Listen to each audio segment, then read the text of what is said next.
All right, y'all, we back with another video. So as you know, I've already made a video on the other two characters, and those characters that we're referring to are the Phantom Metal characters. I've done one of Jogo and Hanami, right? So a lot of people have been asking me very frequently, who should I be using my Phantom Metals for? And the correct answer for that would be Mahito, right? Because Mahito is definitely the best Phantom Metal character out of the three. Although we still kind of have to see how Global is going. If Global kind of rushes out banners, you're definitely going to be selecting Hanami. We'll get him a lot sooner, but if they slow down and all that, then you're probably going to choose Hanami for the first Phantom Metal character. And then once Mahito comes out, you're going to choose him. And then I'd probably say just keep getting him, right? Over and over. Like, Jogo's all right, but Gojo's always going to be a better version than him. But anyways, we're going to be doing a showcase on them, so that way it can help you decide. Don't worry, this character is amazing, so you don't have to worry about wasting your Phantom Metals on this character, because it's not a waste. So he's going to be a character that's going to be very essential for Tower, just because he does damage based on an enemy's HP, etc. So he can always do good damage. He can also give himself advantage versus enemies, no matter what typing they are. He's essentially, I would say, future-proof in a way, because I mean he'll always be type advantage, but obviously eventually power creep will come, and then there'll be other characters that would do more damage than him based off the modifiers. But I mean, overall, when you get to like that super giga difficult content, he's still going to probably be doing as much damage as those characters, just because he does damage based off the enemy's max HP. Anyways, let's actually talk about his kit, so that way you can kind of get a better understanding of why this character is so good and why he should be selected for your Phantom Metal character. Now obviously there's a characteristic with a lot of the curses where, you know, they will receive damage by reverse curse techniques. So heals from Yuta and Shoko would damage him instead. He's able to attack souls, and he is weak to soul damage. Now we have skill 1, which is going to be Defiguration Attack. You're going to be using this very often just to kind of maintain your cursed energy. I'll kind of go over that a little bit later. So what it does is 200% range physical damage to the selected enemy, and then if the enemy does not have weakness to green, which is his typing, he will change the skill effect to deal 200% range physical damage to selected enemy as a type that the selected enemy has a weakness to. So he's going to make them essentially weak to him no matter what when he attacks. Now, while your domain is active, depending on your curse power and the enemy's remaining HP, you can instantly kill the enemy, right? Some enemies are going to be excluded from this. This is mainly like these toughest of bosses. This is only going to really proc on like minor things, very like unnecessary. It's not going to be too much use. Its effectiveness though is high. Next up, we're going to have skill 2, which is going to be Malleable Appearance. You're going to be using this a lot before you get your domain. So what this does is it grants miniaturization status to self for 1 turn. You will evade single target attacks. So this kind of makes him like a tank. On top of that, he will fill his own ultimate skill gauge by 270. So overall, it's a very good skill to be using beforehand, before your domain. You're going to be getting, it only costs 20 curse energy, not bad for a taunt. Excuse me, not a taunt, for a evasion skill and a ult charge. So he's going to be evading all that damage, even though you're going to be a damage dealer as well. So I think it's a very good skill overall. You don't need to upgrade it though, because upgrading it does not increase the ultimate skill gauge from the effect, so you don't have to prioritize it. The only thing it increases is what happens when you're in your domain, which you're not going to be using this skill when you're in your domain. You're actually going to be using the other skill mainly. This one's going to increase its damage modifier a little bit, but you're not going to be using it for its damage. You're going to be using it for its debuffs if you do happen to go in your domain. So while domain is active, changes the skill effect. So this is going to be the same thing as before, where the enemy will be weak to him no matter what, right? So he's going to deal 336% melee physical damage to that enemy, and then obviously they're going to be weak to him. And then he will increase the selected enemy's physical damage received by 20% for 2 turns. So you can use it 1 turn and then go with your skill 3 on while you're in your domain to do good damage, or you could just spam your skill 3. I'd probably prefer that over this. Depending on your own curse power though, and the enemy's remaining HP, you'll instantly kill the enemy, and it has high effectiveness. Obviously the enemies excluded from this are going to be like, you know, tough bosses. Now we're going to move on to the next skill, which is going to be a skill that you're going to be using very often, mainly in your domain, not so much before your domain, just because it has a high cursed energy cost. So it's going to cost 45 cursed energy. That's the reason why you're not going to use it before your domain, but after your domain it's going to cost 20. So it's going to be much more manageable. Now what it does is it deals 600% melee curse power damage to the selected enemy, and then depending on your curse power and the enemy's remaining HP, chance to instant kill, effectiveness medium. This is before domain. Now while you have your domain, you're going to change the skill effect to increase your own curse power damage by 30%, so that's already good. It's only for 1 turn though, so it's only going to buff this skill that you're going to be using and attacking with, right? So you don't expect it to stay for the next following turn. That's not how it's going to work. So you're just going to be using this skill over and over just to do damage with the self buff that it has. Then you will deal 678% melee curse power damage to the selected enemy, and then of course depending on the curse power, your own, and then the enemy's remaining HP, you will instant kill them. Some enemies are excluded and then effectiveness high. This is just going to be, of course, you know, not that much used like the last part where you will instant kill. Like I said, the instant kill from his entire kit isn't too crazy. You're mainly using it for the rest of the stuff, but overall, as you can see, he practically has almost a 700% modifier on his skill 3 when your domain is active, and it's only going to cost you 20 cursed energy. On top of that, he increases his own curse power damage by 30% as well before actually using the skill. So yeah, I mean, it's going to do a lot of damage once you're in your domain. Now let's talk about the domain, because obviously his entire kit is revolving around his domain. So it's going to be domain expansion, self-embodiment of perfection. This is going to deal 1,331% ranged curse power damage to the selected enemy, and then it's going to deal damage equal to 15% of all enemies HP. So no matter how much HP they have, you're just going to take 15% of it. That means in high-end content like Tower, for example, he's still going to do a lot of damage because he's just going to take out all their HP no matter what. So it's like, yeah, and do damage too on top of removing their HP. It's like, yeah, this character's ult is so good.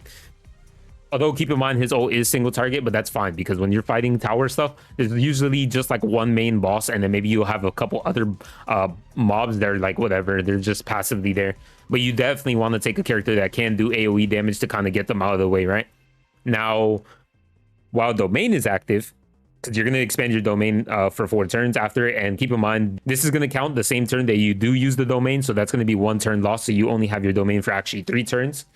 While your domain is active, grants guaranteed hit effect and attack immunity notifications to self, so this is very common with a lot of the domain characters. So he will also decrease his own damage received by 30%, so that makes him beefy on top of that for the 3 turns or 4 turns, right? Because you're still, the turn that you ult, the enemies are still going to attack you after your actions, so you're going to have it for 4 turns actually. On top of that, you're going to be unable to fill your own ultimate skill gauge, which of course naturally you're not going to be able to fill your ultimate skill gauge while in domain, because that would be too busted, because then you'd be able to get to your domain again and then just use it again and be immune, right? When using a skill, depending on your own curse power and enemies remaining HP, you'll instantly kill the enemy. So again, another instant kill. Effectiveness high. Depletes your own cursed energy after domain deactivates. This is very common with domain characters, and it has actually an extra con, which is you're unable to fill your own ultimate skill gauge after a domain deactivates.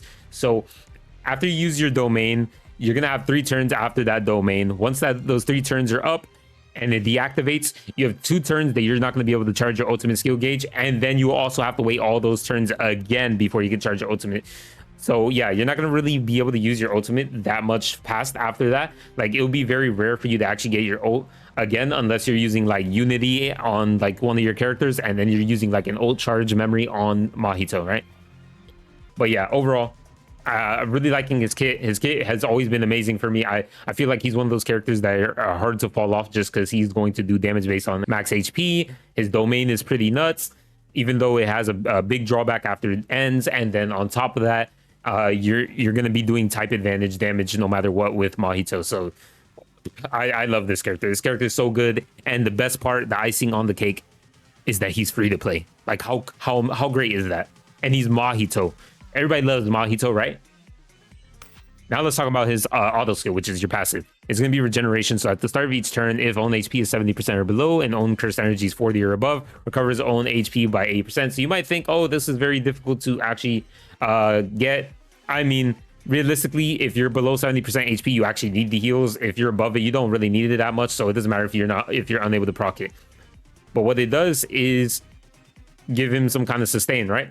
And having the cursed energy is not going to be too bad either if you're using your skill 1. Obviously, once you hit your domain expansion and everything, you won't need it anyways because you're going to be taking reduced damage. You're not going to be able to get hit, all that good stuff. So it's not like it's going to matter too much if you have the heals or not.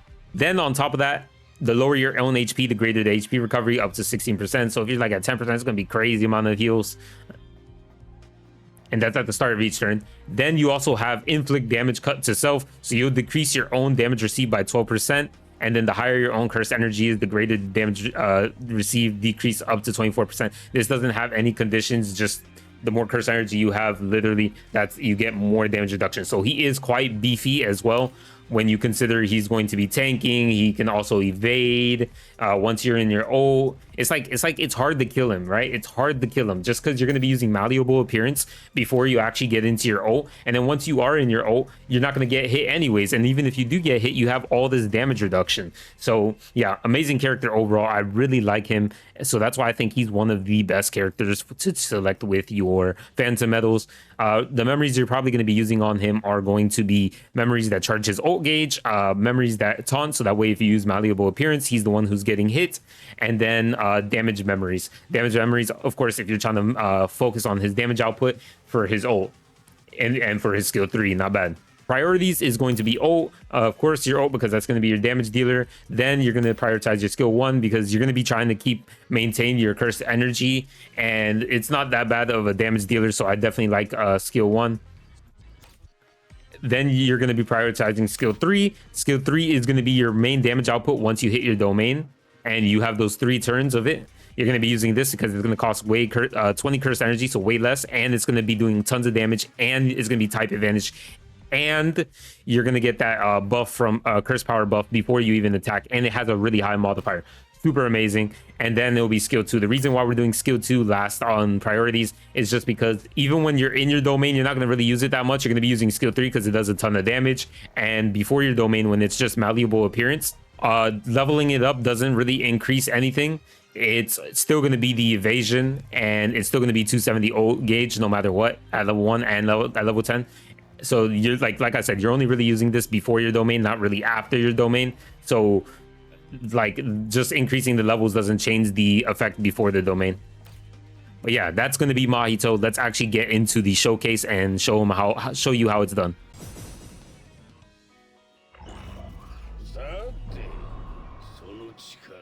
Right, so we're here on EX2. So we're going to provide cursed energy regen.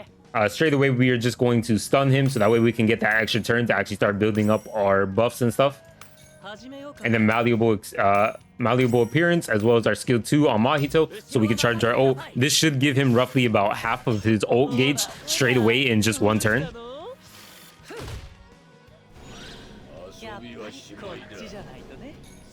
Alright, so we're gonna curse energy charge again. We're gonna stun him one more time, and then we are going to just lower the damage he does, and then another malleable appearance.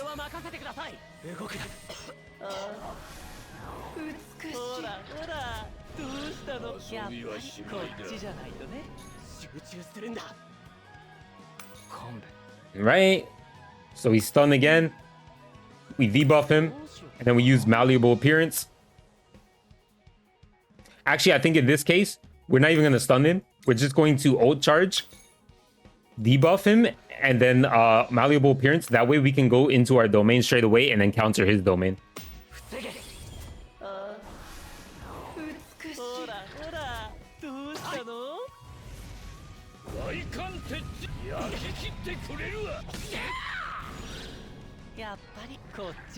All right, here it goes.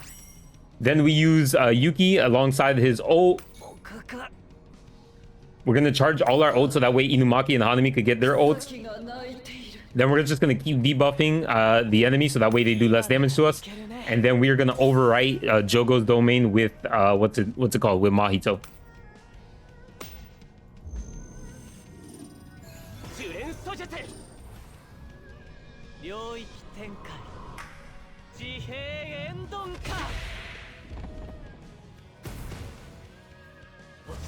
So keep in mind, I didn't do a lot of damage because obviously he is in his domain currently and all that. But regardless, I mean, and obviously I'm not using a buffer either. But look at that. Now we're practically not taking any damage, nothing of the sort. We're just gonna be buffing with our cursed energy regen, and then just we get stunned, whatever, for CC, and then we have Hanami to protect us while we do have Mahito just ultimately just doing damage overall, and So we're not even going to use Hanami's ult. We'll just use it whenever we want because it is a domain. So it will kind of just overwrite the other domain, and we don't necessarily need it right now, right? So we just keep spamming skill 3, and then when we actually need it, boom, we just use the domain. It's very nice. Hanami and Mahito are very good with each other. And yeah, we'll just use his to... we don't need to use his memory because he's not going to charge ult gauge right now at the moment. And not even 2 turns after this thing, but we're going to use his skill 3 so you can see how much damage it does. And keep in mind, this is without buffers. So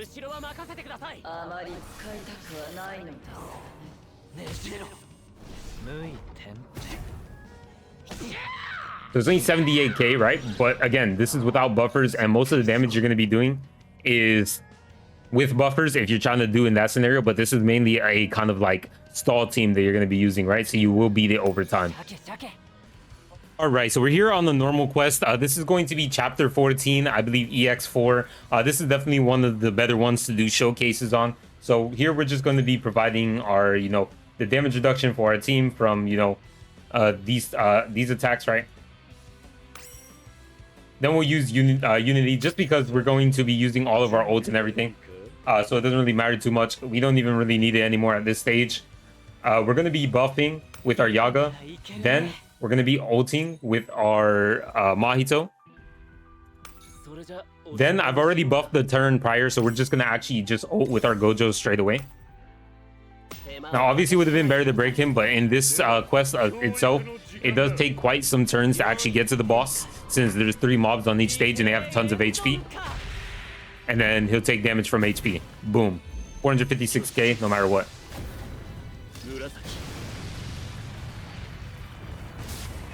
And then he's broken, and then Gojo's gonna leave.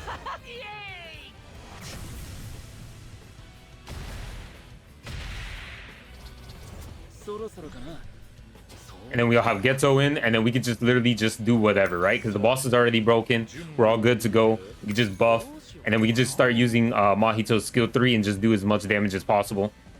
We could use his skill 2 as well to debuff the enemy, but I don't think it's really necessary here. We're just going to use his skill 3 and do as much damage as possible.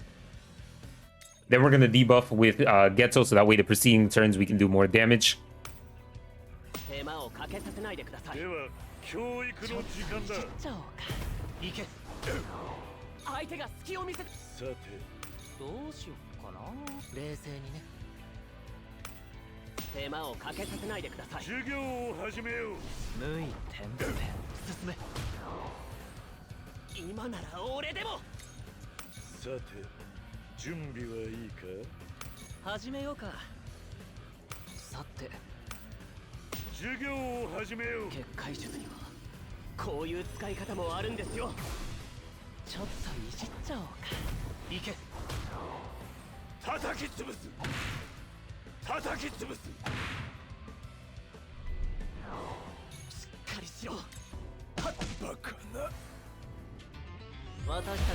Very simple. So that's just going to be a regular quest. Obviously, he's not going to be your biggest damage dealer, but no matter how much HP an enemy has, he's always going to do a fixed set amount of damage based on their max HP. So 15% of it, he'll always do it. And of course, if you're building a stall team, he'll be able to do it multiple times, and you'll be able to eventually dwindle down the boss. Obviously, in this case and scenario, we do have some hard hitters on the team, so it does kind of make it a little bit more difficult for him to shine, right? Like on content where the enemies have tons of HP, he's going to shine a little bit more than them just because of his fixed damage. But you know, in content where the enemy's HP isn't boundless, then you know, obviously these ones are going to shine a little bit more. But overall, as you can see, he was practically unkillable. And then versus a boss like this, the boss wouldn't even be able to hit him whenever you use malleable appearance, so he probably wouldn't even die. And then by the time you do get into your ult, it's already over for the boss. At that point, the boss is not hitting you unless they have a domain, right?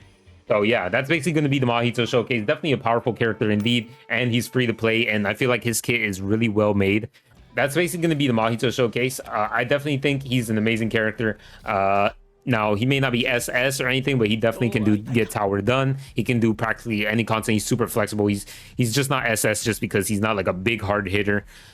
So when you're doing like small things, he's just going to have his ult to do damage, and then like the HP reduction isn't going to matter too much, right? But other than that, I still think he was really well made, and he's definitely probably the first character that you should be picking up from your Phantom Medals, and I really like how he plays. I'll appreciate you guys for watching. That's going to be the end of the video. I'll see you guys in the next one. Peace.